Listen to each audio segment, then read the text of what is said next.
여러분, 속보입니다. 현재 리플의 시세가 점차 하락하는 이유가 밝혀졌다고 하는데요. 미국의 수뇌부들은 물론 현재 트럼프까지 전부 리플을 매각하고 있는 이유가 충격적입니다. 지금부터 들으실 녹음본은 미국의 첩보기관에서 공개한 녹음본입니다. 일단 녹음본부터 듣고 오도록 하겠습니다. Bricks used me to use Ripple's core technology. If I tell you this, I'll definitely die. I finished developing it and verified that it is actually being used. I want to live. 이 녹음본은 미 정부에 실제로 공개된 내용이며 리플의 하락과 큰 연관이 있어 보이는데요. 이 내용이 발표되자마자 리플의 하락이 심각하게 일어나고 있습니다. 미국 수뇌부들은 진작에 리플을 매각했으며 미국 정부 또한 일부 매각했다는 소식 또한 들려오고 있습니다. 트럼프의 지갑은 다를까요? 트럼프 또한 리플을 전부 매각하여 이미 리플에 대한 꼬리 자르기가 진행되고 있었습니다. 대체 무슨 일이 벌어지고 있는 걸까요? 오늘은 이 사건에 대해 자세히 파헤치는 시간을 가져보도록 하겠습니다.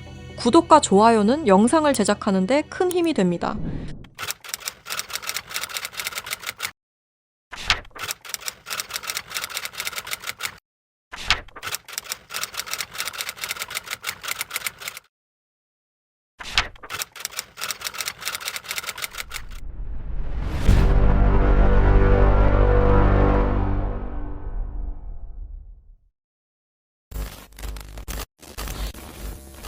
스위프트 송금 시스템 다들 한 번쯤 들어보셨죠? 이 스위프트 송금 시스템은 전 세계 은행과 금융기관이 국제 송금 정보를 안전하게 주고받는 통신망입니다. 1973년 벨기에에서 설립되었으며 지금까지도 모든 나라들이 이용하는 전 세계에서 가장 안전한 송금 시스템입니다. 하지만 이 송금 시스템이 전 세계 자금 흐름을 실시간으로 추적할 수도 있는 거대한 빅브라더라면 여러분들은 어떻게 하시겠습니까? 1970년대 초 당시 미국의 대통령이었던 닉슨 대통령이 근본 위제에 기한 미국의 금태환 제도를 폐지함에 따라 세계 경제 전반에 중대한 영향을 미친 사건이 있었습니다. 그 당시 달러 가치가 폭락하여 달러 가치를 유지할 다른 방법이 필요해졌는데요. 사우디아라비아를 비롯한 오펙 국가들과 비밀 합의를 맺어 원유 결제를 모두 달러로 하도록 만든 게 바로 이 페트로달러의 시작이었습니다. 결과적으로 이 페트로달러 정책의 시작으로 달러는 세계 기축통화로 굳어지고 미국의 금융 패권이 강화될 수 있었던 겁니다. 그 페트로달러를 송금할 수 있는 시스템이 바로 이 스위프트였던 거죠. 미국과 유럽연합은 스위프트를 사실상 지배하며 페트로달러 기반 국제결제를 관리 감시할 수 있었습니다. 특정 국가를 스위프트에서 배제하면 국제무역 자체가 불가능해질 정도의 경제 제재 도구로도 쓰였었는데요. 북한, 이란, 아프가니스탄, 미얀마, 소말리아 등등 보시면 아시겠지만 독재 정치와 질적인 경제력은 부족한 나라들인 걸 확인하실 수가 있을 겁니다. 그만큼 스위프트 시스템을 거부한 대가는 참혹했습니다. 경제 붕괴, 정치적 혼란, 치안 문제 등등 국가적으로 수출과 수입이 이루어지지 않으니 국가들은 고립되고 결국엔 쇠퇴하는 일이 발생한 겁니다. 이 스위프트라는 시스템은 그렇게 전 세계적으로 발을 넓혀 나갔고 결국 모든 나라의 결제 시스템을 장악했습니다. 그렇게 전 세계 자금 흐름을 실시간으로 추적이 가능한 거대한 빅브라더가 될 수 있었던 겁니다. 미국과 유럽연합의 금융 제재를 견디다 못한 몇몇 나라는 스위프트 시스템에 대한 반발감이 극에 달하여 미국의 감시를 벗어나기 위한 새로운 조직을 결성하기에 이릅니다. 그렇게 만들어진 게 중국, 러시아, 브라질을 선두로 한 브릭스라는 국가 단체입니다. 브릭스는 하나같이 공통점을 가지고 있었는데요. 바로 미국에 대한 반발심 하나만큼은 모두가 똑같았던 거죠. 그래서 그들은 미국 패권의 핵심인 달러를 견제하기 시작했습니다. 그게 바로 브릭스의 탈달러 정책의 시작이었습니다. 이는 미국과 유럽이 69년간 독식한 국제통화기금과 세계 은행들에 대한 반발이었으며 미국과 유럽에게 선전포고를 하는 것과 마찬가지였습니다. 말 그대로 세계달러 패권에 반기를 드는 행동이었죠. 하지만 호기롭게 스위프트를 나왔지만 당장 해결해야만 하는 문제가 있었죠. 바로 결제 시스템이 없었다는 것이었습니다. 그래서 나온 시스템이 러시아의 SPFS, 중국의 CIPS, 인도의 UPI입니다. 그리고 마지막 브릭스의 공동결제 플랫폼인데요. 다른 시스템을 확인해 보면 다들 자국에 대한 이득을 챙기기 위해 만든 것처럼 보이는데요. 하지만 공동결제 플랫폼만큼은 모두에게 공평한 플랫폼으로 보이고 있습니다. 하지만 이 공동결제 플랫폼은 아직 미완성에 그치고 있습니다. 왜 아직까지 완성이 되지 않은 걸까요? 이 시스템이 활성화가 돼야 그들에게 더욱 큰 이득이 있을 텐데 말이죠. 사실 이 공동결제 시스템은 지금 브릭스에서 사용 중인 것으로 확인이 되고 있습니다. 왜 그들은 공동결제 시스템을 감추고 있는 걸까요? 지금 보고 계신 문서는 최근 2025 브릭스 정상회담 내용 중 하나입니다. 8월 9일 러시아는 아랍에 80억 5천만 루블을 지급하라고 명시되어 있었습니다. 이 금액은 한화로 약 1조 4천억 원에 해당하는 금액입니다. 하지만 러시아의 결제 시스템인 SPFS, 중국의 CIPS, 인도의 UPI, 어디에도 이와 같은 금액을 거래한 내역은 없었습니다. 그렇다면 이 돈의 행방은 대체 어떻게 된 것일까요?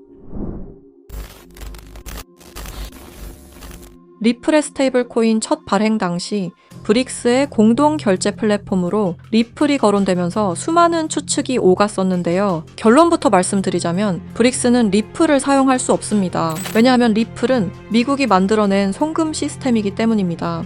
이 리플을 사용하는 것은 말 그대로 미국의 손을 다시 한번 잡는 것과 마찬가지인데요. 그래서 나온 게 리플의 기술력을 가져가자는 거였습니다. 최근 미국의 한 정보기관에서 충격적인 발표를 하나 했습니다. 브릭스의 내부 고발자의 음성과 브릭스가 실제로 사용하고 있는 코인을 밝힌 것인데요. 당시 내부 고발자의 음성을 다시 한번 들어보시죠. BRICS used me to use Ripple's core technology. If I tell you this, I'll definitely die. I finished developing it and verified that it is actually being used. I want to live. 두려움에 떨며 말했던 그의 이름은 에단 코렐, 1985년생으로 캐나다 밴쿠버 출신의 천재 기술자입니다. 암호학 박사이자 분산 원장 기술 전문가이며 리플 초기 개발팀의 외주 컨설턴트로 합류하면서 거래 검증 알고리즘 최적화의 핵심 메커니즘을 개발했습니다. 이후 브릭스와 연계된 블록체인 프로젝트에 참여했을 정도로 아주 우수한 인력인데 모종의 이유로 브릭스의 내부 고발자를 자처하여 미국의 정보기관에서 보호 중인 것으로 확인이 되었습니다.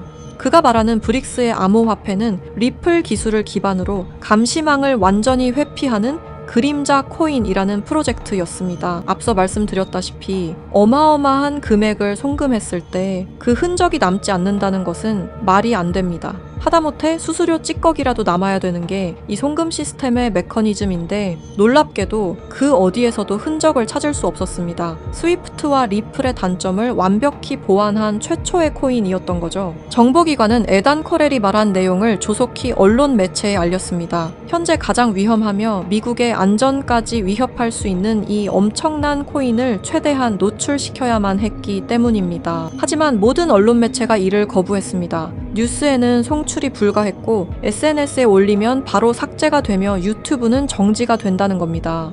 현재 이 내용은 미국의 정보기관 홈페이지 깊숙한 곳에 저장이 되어 있었고 미국의 수뇌부들만 이 코인에 대해 알고 있는 것으로 확인이 되고 있습니다. 왜 이걸 미국 수뇌부들만 알고 공식적인 발표는 하지 않는 걸까요? 말씀드렸다시피 이 코인은 미국의 핵심 권력인 스위프트 시스템을 위협할 만한 코인입니다. 스위프트 시스템은 미국의 핵심 경제이기 때문에 이 문제를 세상에 알리는 것만으로도 미국 경제에 막대한 피해가 가기 때문입니다. 하지만 언제까지고 숨길 수만은 없을 겁니다. 언젠간 밝혀질 이야기이고 제가 이 이야기를 여러분에게 하는 이유는 남들보다 먼저 대비하자는 겁니다.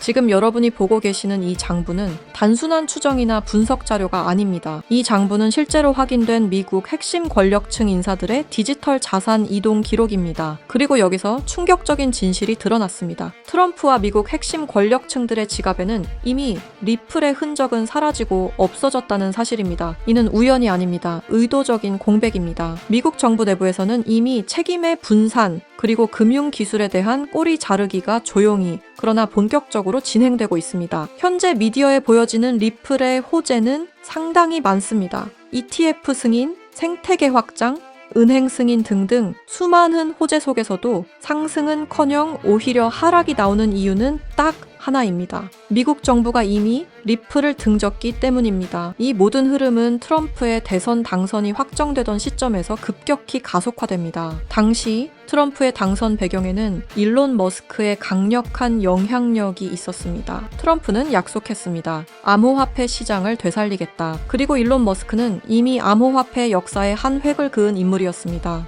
그러나 두 사람은 같은 언어를 사용했을 뿐 같은 방향을 보고 있지는 않았습니다. 트럼프에게 암호화폐란 권력을 유지하고 확장하기 위한 수단이었고 일론 머스크에게 암호화폐란 국가와 시스템을 거치지 않아도 실제로 작동하는 미래화폐 그 자체였습니다. 이 차이는 결국 결별로 이어졌습니다. 공식 발표는 없었지만 그 이후 두 사람은 서로를 명확히 경계하기 시작합니다. 일론 머스크는 공식 석상에서 이러한 발언을 합니다. 미국의 과도한 제재는 달러 패권을 무너뜨릴 것이다. 탈달러화는 더 이상 선택이 아니라 이미 시작된 흐름이다. 이 발언은 브릭스가 추구해온 경제 질서와 완벽히 일치합니다. 우연이라 보기엔 너무 정확했습니다. 일론 머스크는 탈달러 발언 말고도 중국과의 초밀착 행보를 이어왔습니다. 테슬라 상하이 공장을 중국 정부가 전폭적인 지원을 해줬으며 중국 고위층과 직접 소통, 미중 갈등 국면에서도 중국 비판 최소화 등등 너무나 많은 연결점들이 있습니다. 이건 미국 기업가들 중에서도 극히 이례적인 호의였던 거죠. 브릭스 입장에서는 통제가 안 되는 변수를 미국 쪽에 두느니 아군 쪽으로 감아버리는 전략을 선택한 겁니다. 충격적인 사실은 일론 머스크의 지갑에도 이 코인이 이미 존재한다는 사실이었습니다. 하나둘 장난삼아 매집하는 것이 아니라 엄청난 양의 코인이 일론 머스크의 지갑으로 이동되고 있었습니다. 이렇게 된다면 X의 공식 화폐는 도지코인도 리플도 아니라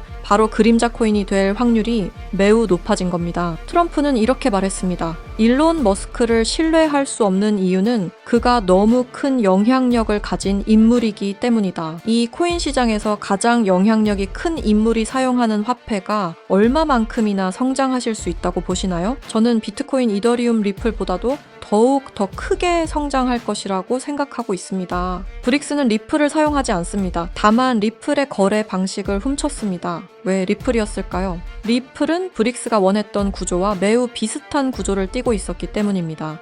스위프트의 대체, 실시간 국제결제, 중개은행 제거 등등 사실상 브릭스가 원하는 모든 것을 갖추고 있었죠. 과거에는 리플을 이용해 탈달러 정책을 이어가려 한 적도 있었습니다. 하지만 리플의 철저한 보안 때문에 모두 무산이 되어 결국에는 에단 코렐이라는 핵심 인재를 빼돌림과 동시에 개발을 시작하게 된 거죠. 현재 이 코인은 실존하며 최근 어떤 한 지갑으로 아까 말씀드렸던 사라진 금액 80억 5천만 루블만큼 송금된 사실을 깨달았습니다. 이 코인을 가지고 있는 지갑을 확인해보니 주로 중국이나 러시아 쪽 인구가 월등히 많았으며 브릭스에 등록되어 있는 국가들이 대부분이었고 미국인들로 보이는 지갑들은 미국의 수뇌부들인 걸로 확인이 되었습니다. 또한 거래가 거의 없을 뿐인데도 불구하고 천문학적인 금액들이 이 코인을 통해 유통되고 있다는 것을 확인할 수 있었습니다. 브릭스 전체가 이 코인을 통해 계속해서 거래를 이어가는 중이라는 겁니다. 이 코인이 첫 발행되던 날 무려 1200%가 넘는 상승이 나와줬었는데 당시 2024년 브릭스의 정상회담이 있던 날이었습니다. 이날 기점으로 무려 1200% 상승이 나온 건 부정할 수 없는 사실입니다. 브릭스가 거래를 진행할 때마다 앞으로 이 코인의 가치는 더더욱 상승할 것으로 전망이 됩니다. 어쩌면 현재 스위프트의 시장과 리플의 시장까지 점유할 기술로도 전망이 되고 있는데요. 현재 보고 계시는 이 코인, 여러분들께 알려드리려 했지만 치명적인 문제점을 발견했습니다. 에단 코렐이 말했던 언론 통제는 물론 SNS, 유튜브 전부 이 코인을 노출하기만 해도 존재 자체가 삭제당하고 있었습니다. 제가 이 코인의 정체를 세상에 폭로한 게 이번이 처음이 아닙니다. 어떤 이유에선지 그 영상은 삭제가 되었고 이후 채널도 더는 운영할 수 없게 되었습니다. 당연히 커뮤니티 가이드라인을 위반한 적도 어떠한 이익을 취하려 사용한 것도 아니었는데 말이죠. 세상은 불편한 진실이 다뤄질 때마다 제일 처음으로 행하는 게 바로 언론 통제가 우선시되는 게 첫 번째였습니다. 북한만 봐도 그 사실을 알 수가 있죠. 이건 단지 투자 종목 하나를 공유하는 문제가 아닙니다. 브릭스가 이 코인으로 탈달러 정책의 시발점을 알렸으며 미국을 밀어내고 패권을 잡게 되면 경제시장 전체의 하락으로 이어질 가능성이 매우 크단 겁니다. 그렇게 된다면 전 세계의 경제 붕괴는 물론 IMF 같은 현상이 다시 한번 찾아올지도 모른다는 거죠. IMF 때 얼마나 힘들었는지 기억나시나요? 국가 부도의 날이라고 말하는 만큼 다시는 그 일이 일어나게 둬서는 안 된다는 겁니다. 지금 이 영상을 보고 계신 여러분께 분명히 말씀드립니다. 저는 리플이 망하니 전부 팔아라고 말하는 사람이 아닙니다. 다만 세상이 다시 무너질 때를 이미 확정된 미래로 받아들여야 할 시점이라는 겁니다. 과거 IMF 사태는 이미 역사 속 이야기입니다. 그때는 예고라도 있었습니다. 하지만 지금은 다릅니다. 뉴스에서는 연일 유례 없는 경제 붕괴, 통제 불가능한 금융 불안이라는 표현이 등장하고 있습니다. 이건 경고가 아닙니다. 이미 시작된 현실입니다. 세계 경제는 이미 균열이 아닌 붕괴 단계로 진입했습니다. 코인 시장 역시 마찬가지입니다. 상장하자마자 상폐되는 코인들이 속출하고 유동성은 말라가고 시장은 더 이상 기회를 주지 않습니다. 그리고 그 한가운데 리플은 지속적인 하락 흐름을 피할 수 없는 구조에 놓여 있습니다. 리플 홀더분들께 묻습니다. 왜 아직도 리플입니까? 전망 때문입니까? 기술력 때문입니까? 그렇다면 질문을 하나 바꾸겠습니다. 리플보다 더 명확한 방향성을 가지고 있고 리플보다 더 강력한 기술을 보유한 확정적으로 움직이는 코인이 이미 존재한다면요. 여러분 투자 안 하시겠습니까? 지금 시장에서 유일하게 이상할 정도로 꾸준히 상승 흐름을 유지하고 있는 코인 이미 등장했습니다. 그리고 그 코인은 우연히도 브릭스 정상회담이 열릴 때마다 폭발적인 상승을 만들어냈습니다. 2024년 브릭스 정상회담 1200% 상승과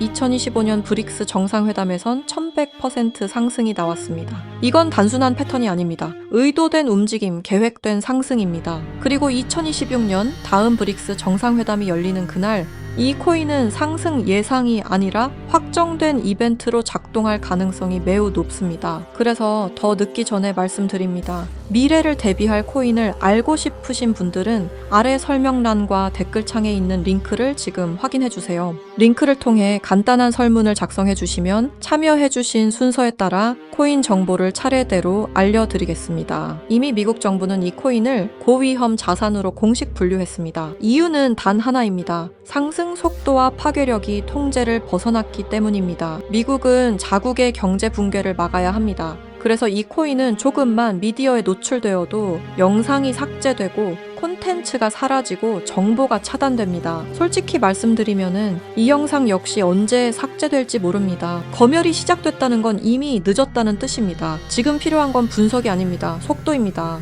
과거 IMF 당시 모두가 망했다고 외칠 때 조용히 움직인 사람들만이 기회를 가져갔습니다. 지금도 똑같습니다. 다만 이번에는 시간이 거의 남아있지 않습니다. 세계 경제 붕괴는 가설이 아닙니다. 이미 진행 중인 현실입니다. 그리고 이 흐름을 미리 알고 대비하느냐 아니면은 또다시 넋놓고 지켜보다 같은 실수를 반복하느냐 선택은 여러분의 몫입니다. 아무것도 하지 않으면 아무것도 일어나지 않습니다. 과거와 같은 실수를 반복하지 말아주십시오.